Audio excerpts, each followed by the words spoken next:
I stared with confusion at my phone. The rest of the gang were all in on this Monopoly game.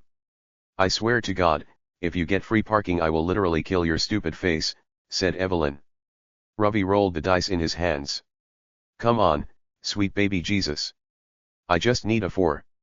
He dropped them onto the board. Fuck, he said, probably biffing it like always. I tried to make sense of it.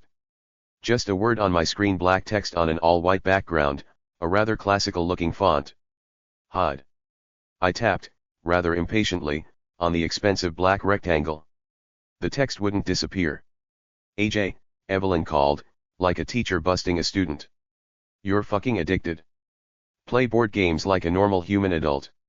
Yeah, sorry. A few more desperate finger pecks at the screen, then I turned to holding the power button down for an extended period. With my free hand, I grabbed the dice, rolled a 3, landed on B and a railroad. After 2 seconds of thought, nah, fuck railroads, I said.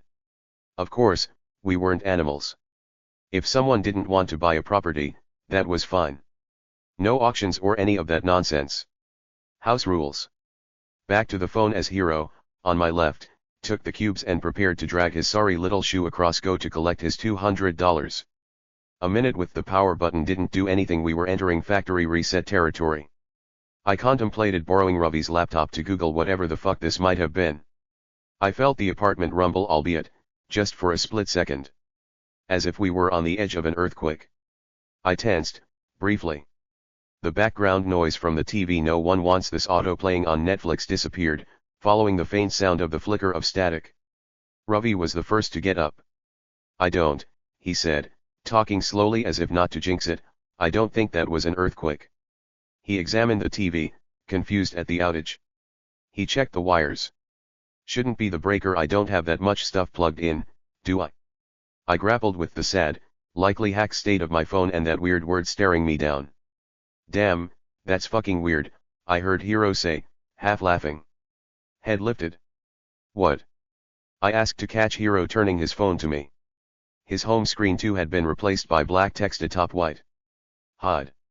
Evelyn, as anti-technology as it comes, had properly clocked this reprieve as her time to quickly respond to long outstanding texts. The fuck, she said. What is this? At my confused look bordering on scowl, resting scowl face, she flipped her phone around to show me the damage. It was the same on hers. I grew a bit nervous. Ravi, where's your phone? I asked him. I'm sure it's somewhere, he said, still tinkering with the TV. Likely not due to any of his troubleshooting, it flashed back to life, red power light at the base blinking steadily. A simple message now appeared on the big screen. Hide. Ravi asked, grabbing the remote and pressing buttons to switch back to Netflix, but nothing was registering. Dude, I said. He turned around. I showed him my phone. Hero and Evelyn showed theirs. He looked back at the TV, then at us again. Wait, how is that possible? Is that like an Amber Alert? Hero asked. I mean, I guess, but that's a push notification. This is like, completely overtaking the screen. Ravi's brows furrowed. On different hardware, too. A hack? I asked. He shrugged. That's kind of a weird hack, no. Government experiment. Hero again. A thought came over me. I walked to the balcony, slid the door open, stepped out onto it. Eye of Sauron the city from Ravi's 14th floor apartment. In the neighboring apartment towers, most of the units had blinds down, curtains closed. The few unshuttered, however, I felt like that guy from Rear Window contained strangers staring perplexed at their phones. At their computers. The sides of bolted-to-the-wall TVs, barely visible to me, displayed the same white background with text atop it. What I was seeing, everyone else was seeing. The others joined me on the balcony. Whatever it is, it's at least hit this block, I said. I looked down at the city streets, most of the people below caught in a similar holding pattern of standing frozen, heads fixed to their devices. I guess we don't have anything to call the cops with. Hero. I'm sure they're aware.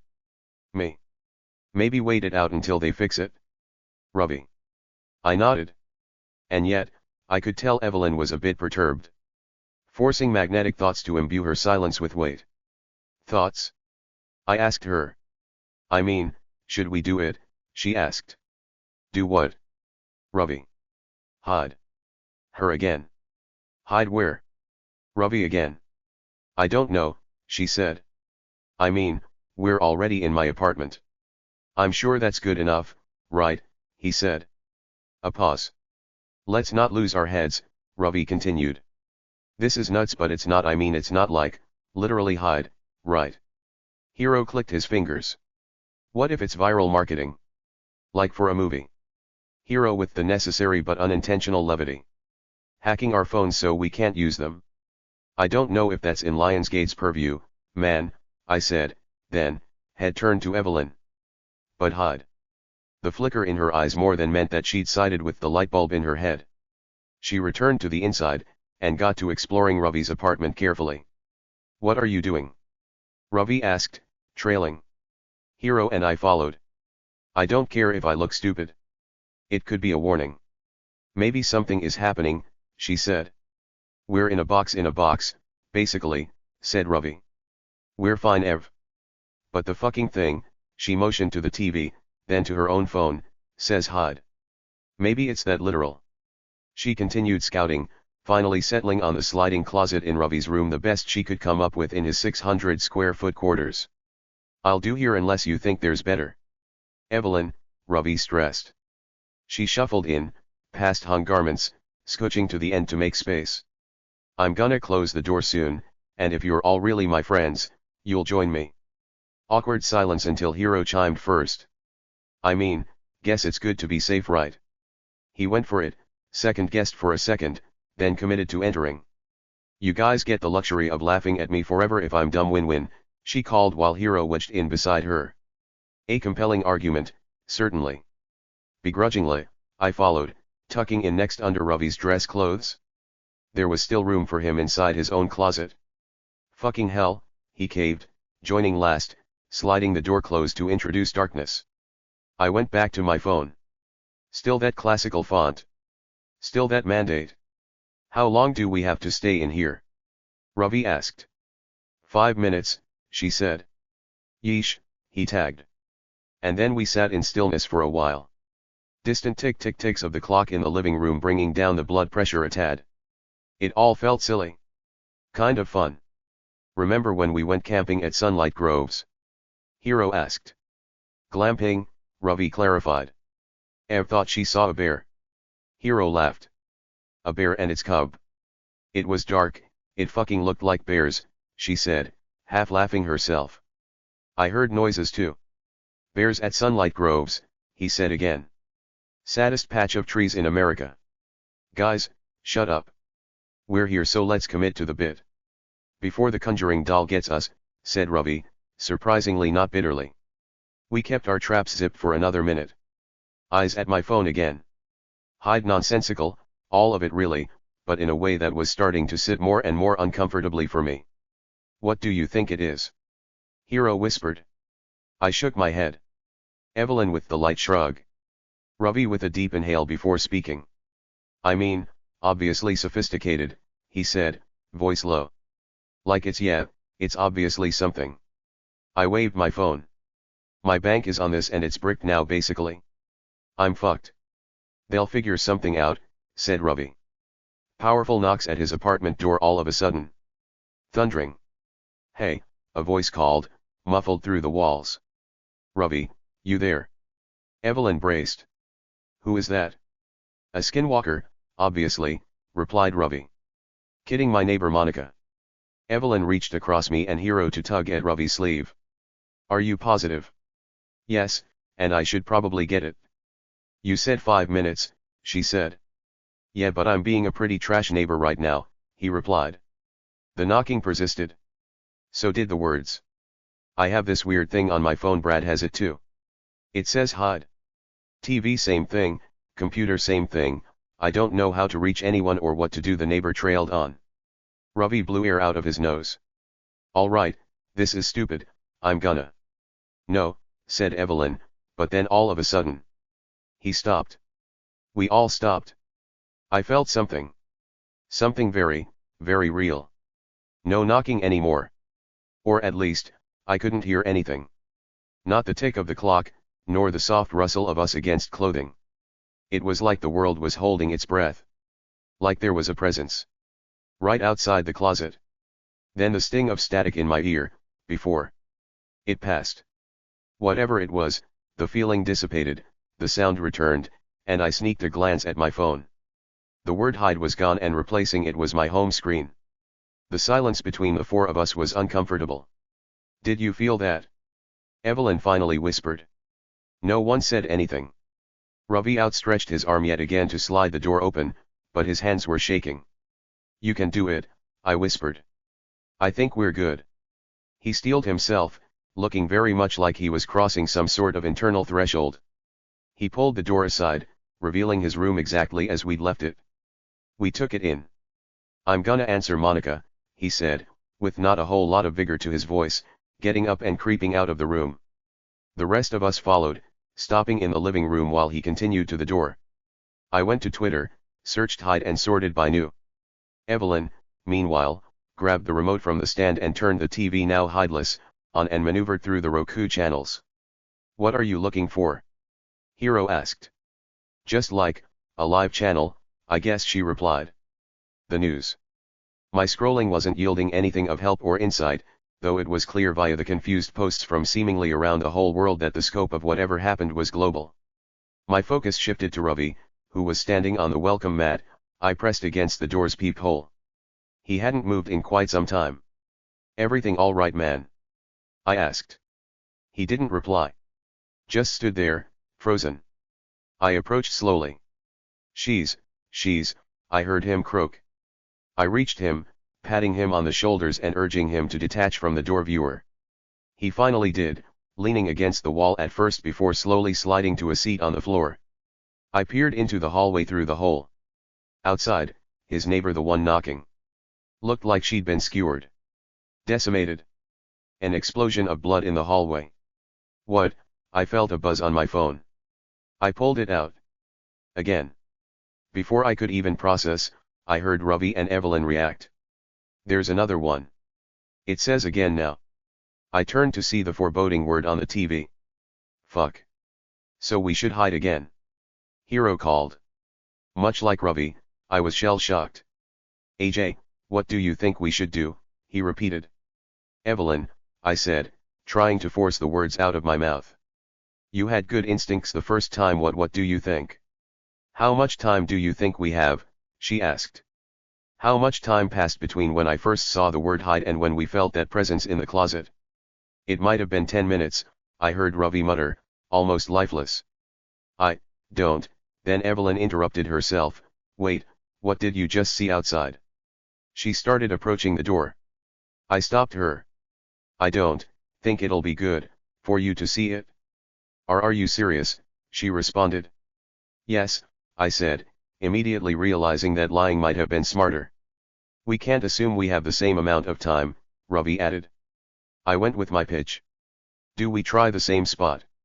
Hero started pacing, thinking, tapping his foot. It's if we think about it, it said hide and we hid. Now it's saying again, and obviously that means that whatever happened, is gonna happen again. He gave us a look, as if he could see, in our drained expressions, what was waiting on the other side of the door. That's a great recap, man, I said. What I mean, he said, struggling, is that when you'd play, as a kid, if you kept picking the same spot over and over, eventually it'd catch up to you. Are we really trying to apply some sort of logic to this? Ravi mumbled. Evelyn fortified herself. I think he's right. It's nuts, and I can't believe I'm saying this, but we need to operate on gut. And gut tells me we pick better spots this time. But spots makes it sound like we should split up. I said, looking around, slowly realizing that the limited real estate we had to work with meant the suggestion made more sense than I would have liked. I turned to Ravi. Where should we all go? He shook his head, palmed his forehead a few times as if to slap himself back to reality. We do, he started, thinking, two under my bed, he grimaced, letting neurons collide in his mind, one of us in the utility closet, the other, laundry closet. He got up and pointed. One of the closets was right behind me. Life in him again. Now. My eyes flitted to Hero and Evelyn, who ran into the bedroom. Ravi gave me a nod, before entering the laundry closet and awkwardly squeezing in with the washer and dryer, closing his door. I entered the utility closet, and closed mine. Rather, I tried to. The door wasn't clicking shut. Fuck, I said, Ravi, the door, it's not. But then I fought the urge to say anything more. If time was up, I'd compromise my spot, hell, compromise his spot too if I kept talking. I tried a few more times to get it to close, then I committed, terrified out of my mind, to gripping the handle and holding the door shut. I tried to keep my shaking hand and quickening breath in check as the silence overtook again. Complete silence, and then, that presence. I felt a light tug at the door. I kept my hold firm but didn't try to overpower, didn't want to completely give it away. And again, it stopped. The feeling disappeared. And I waited 15 seconds before sneaking a look at my phone, to see that the again warning was gone. I heard the sound of Ravi's door swing open first. I followed with mine. He was emotional. I forgot that door is fucked. I got scared, man, and I was. You're all good, it's alright, man, I know. I even heard you call for me, and I didn't. I panicked and I thought we're alive, man, it's alright, and immediately I remembered it wasn't just us. Evelyn and Hero. Right, he said. We rushed to his bedroom.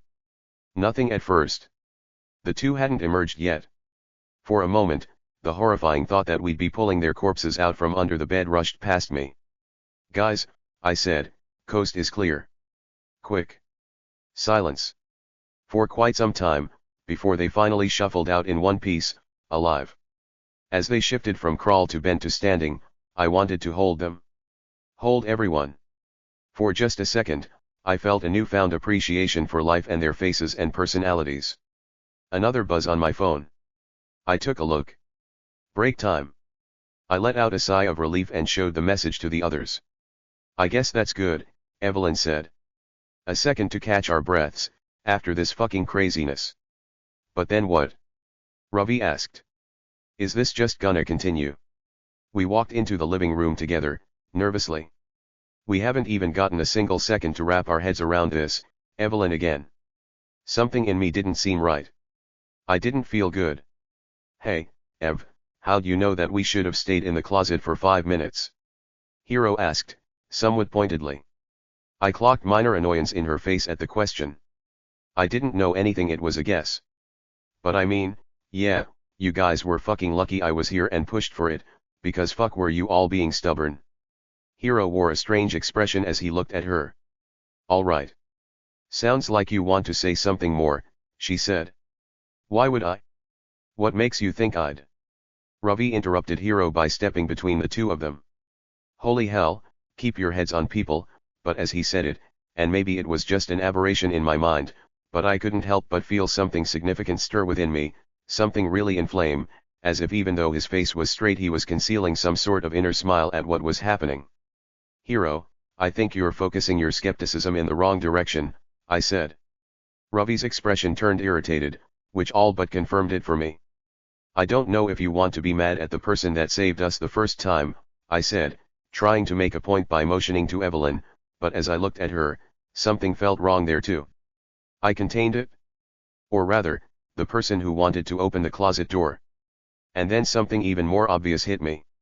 Wait, Ravi, you tried to kill me. And all of a sudden, I was glaring at him, my temper rising by metric tons every second as if it was all starting to make sense. Evelyn and Hero joined me. Ravi looked incredulous. I already admitted that I fucked up with the door, I confessed to you. Why are you trying to make things worse? I was trying to calm them down then, noticing us approach him, he backed towards the kitchen cabinets. He pointed at me. You were on your phone when this first happened, he said, as if he were having his own revelation. You were waiting for it to start. That's an insane fucking misdirect, I said, positive that I couldn't trust him. But as my eyes turned to Evelyn and Hero, I realized I couldn't trust them either, couldn't trust anyone. Still, Ravi absolutely needed to be the first to go, the first to be disposed of. He grabbed a knife from the cupboard and held it out at us. And only the smallest thought in the back of my mind was telling me that we were being toyed with, that it was so incredibly obvious that whatever this was, it had a handle on us, but unfortunately that understanding was academic for me at best, As I kept finding string after string of thoughts and emotions connecting, everything adding up, the logic sound, my emotions inflamed. "Break time," Evelyn said. "It's breaking us." Of course she would know that though, if she were in on it. We all looked at her. I watched for sudden movements from any of these traitors, these bastards. Even a millimeter shift wouldn't get past me. It's overriding us, it's flooding us with anger that isn't ours, and real as it feels. She faced her phone at us, beckoning us to read it clearly. "Break time. We can't fall to it." And that small grounded part of me took over, even though I was sure with everything in my soul that she, Ravi, and Hero were the source of everything that was happening.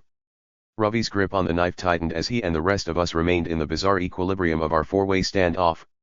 "It's all of you," I thought to myself, before I felt a lightness overtake me. Like an insatiable hunger fading, or extreme fear dissipating when you realize that noise in the other room wasn't a person but rather something knocking over, my feelings of unrest and paranoia were gone. My phone screen, once again, returned to its default background. It was hard to describe how I felt now. Lucidity. Shame. I looked at Ravi sadly. His head hung low as he put the knife back in its place. Hero turned to Evelyn first. "I'm sorry," he said. Then to Ravi. "Sorry. Sorry guys, Ravi. I'm sorry." Me. "You're welcome, assholes." Evelyn. "We deserved that." "That was fucking insane," Ravi said. "Like a fucked up roller coaster ride," said Evelyn. "I didn't that wasn't totally me," Hero said. "Like, something was in me, and it was. It's okay man." I was getting tired of saying it, and certainly I out of everyone didn't deserve to impart forgiveness anyway after where my own head was at only 30 seconds ago. "We need to write something down like we are susceptible." "Don't forget," started Ravi.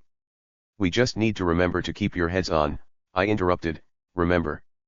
But I think the fear that again would pop up on our phones drove him to start rummaging for some paper, start scribbling some words on it, while the rest of us tried to soak in the reprieve of nothing happening. Every half second a luxury.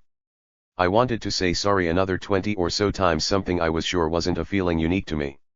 "I feel like I'm losing myself," I said. It felt like I was in a dream at this point. "Yeah," said Ravi. "Yeah. We're," Hero said, looking at us carefully. "Probably all gonna die. Should we say our words, I guess?" Don't talk like that," said Evelyn. "How many people do you think are dead?" Hero asked. I went to the TV, temporarily free yet again from 1 or 2 word mandates, turned it on, toggled through the home page until I found the live stream of a soccer game. One fixed camera angle. Everyone in the stadium torn apart. Players on the field within frame eviscerated. I returned to the home page, navigating in an attempt to find a different live program. I clicked on what appeared to be a news channel I hadn't heard of before. The sight of an empty desk appeared. Wires leading under the desk made me think that perhaps the anchor was hiding under it. "We are trying to report," he said, knowing that the signal is going to cut out. "I've survived so far, survived whatever exactly this might be, but the carnage from footage I've seen is extensive. I strongly recommend." The broadcast was interrupted by the new word. "Seek." Again, in classical lettering. And the screen cracked, then shattered with a loud pop, sending bits of glass onto the floor. As did the screen on my phone that I'd placed on the coffee table. As did the phones in Evelyn and Hero's hands too, reactively dropped on the floor by the pair, a weak bounce before settling. I panicked. Seek, I said desperately, trying to jolt my brain to the task. "Maybe something out of place." Evelyn said. "What if we have to find what's killing everyone?" said Hero. I started, but I couldn't even muster up a close to the sentence. I ran to the balcony, outside, to see if there was something obvious to look for in the sky, in the city. What I spotted on the neighboring high-rises was blood-stained curtains, unrecognizable bodies where blinds were lifted, and as my eyes darted from spot to spot a lead. A small TV in one of the apartments. The screen looked unbroken. A word on it I couldn't make out, 5 letters was the best I could do. "It's the screens," I said. "We need to find a screen that still works." I ran back into the living room. "Does anyone have binoculars?" They all looked at me. Why the fuck would anyone have binoculars? Ravi asked. There's a screen I think, in one of the other apartment buildings, it's working, there's a word, but I can't see it. We need to find another one, I don't know, I ran into Ravi's office. Computer screen broken. Fuck. Grabbed his laptop shattered. Nope. I nervously tapped my chest with the fingertips of both of my hands while the rest desperately searched for something viable too. Did I have to run to the other apartment? Would there even be enough time? How would I even get in? And then, like a bolt of the blue, it hit me. Ravi, where's your phone? His voice was a little confused. I don't know man, I lose it all the time. Find it? You really think that's it? We're looking for a functioning screen, it's the only one we haven't ruled out yet. I turned to Hero next. Check out the other apartments on this floor. See if any of the doors are unlocked. If they are, go inside, check everything, phones, laptops, TVs, doesn't matter, see if there's a message intact on any of them.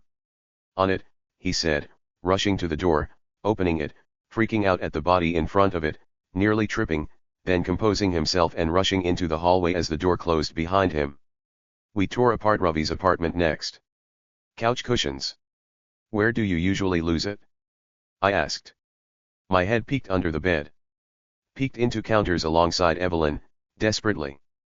I don't man, he answered, it's stupid but sometimes I literally just chuck it across the room. Helpful, supremely helpful. In the bathroom, I looked in the medicine cabinet. Then back into his room, to his closet, checking the pockets of all of his pants. I started to feel the inevitable looming. This was the one that was going to kill us, wasn't it? Love you guys, I heard Evelyn say almost under her breath, like she could feel it too.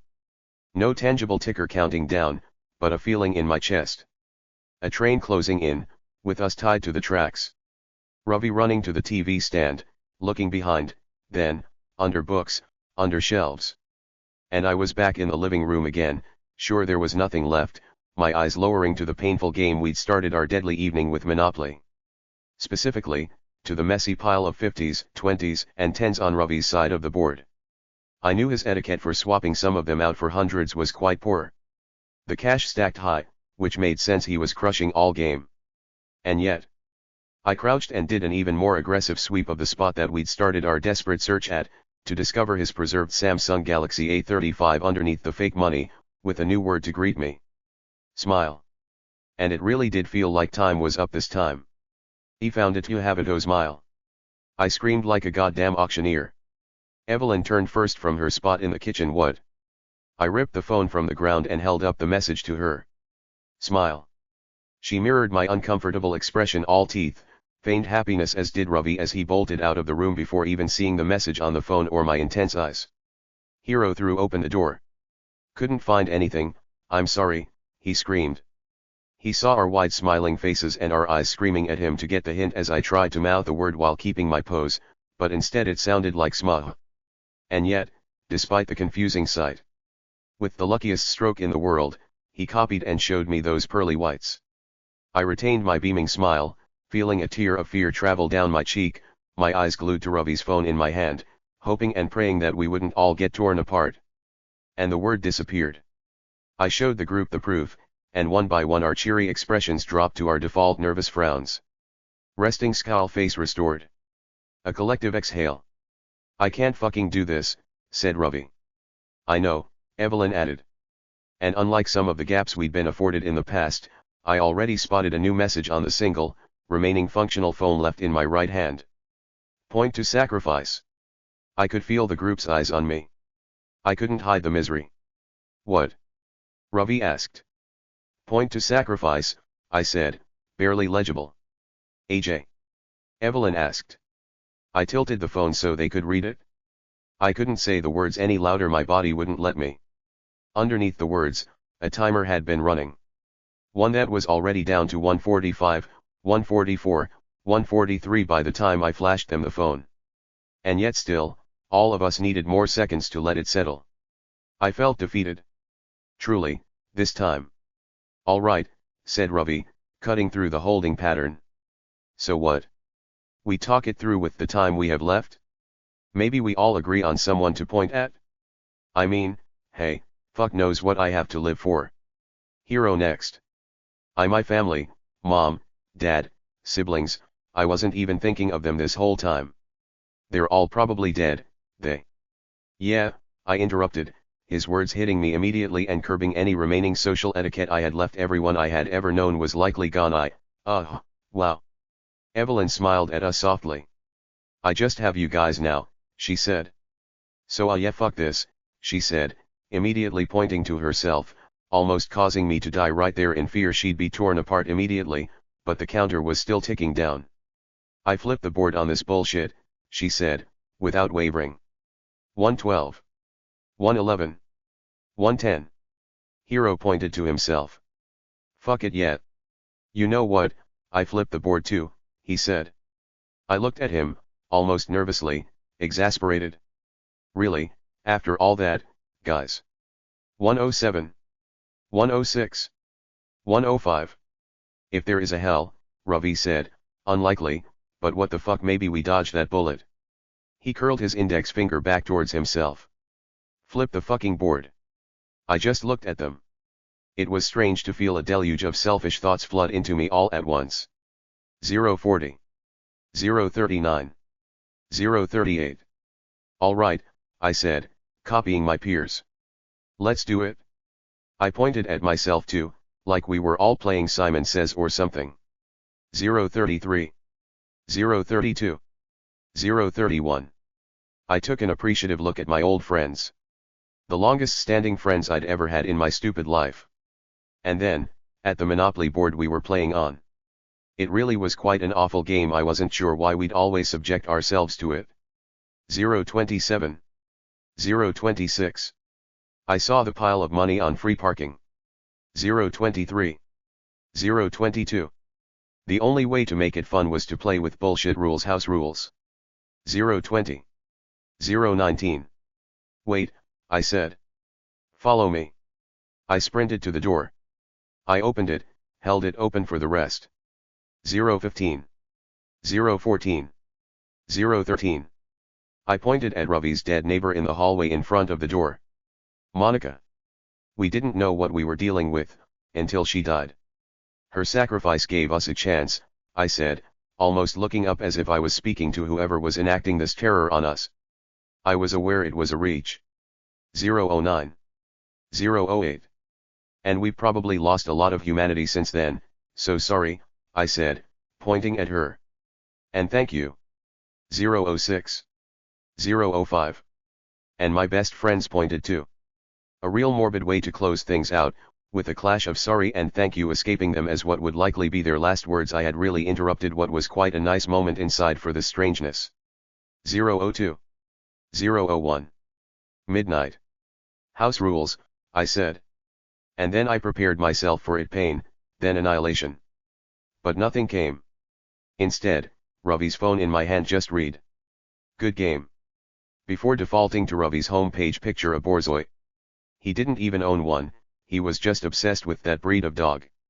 We stood there for 10 minutes it felt, before we finally ventured inside, single file, like a group of polite zombies. I was unsure what to make of what had happened, what to do, who to check on, the state of the world, what was going on around me. I sat back down at the Monopoly board. The others, in an almost Manchurian Candidate sort of way, took their spots too. I think it was my turn, I said, slowly. I grabbed the dice. I rolled. It was a 10. I tapped my top hat icon on each square until I landed on Short Line Railroad. Do you want to buy it? Evelyn asked me. I thought about it for too long. Finally. Sure.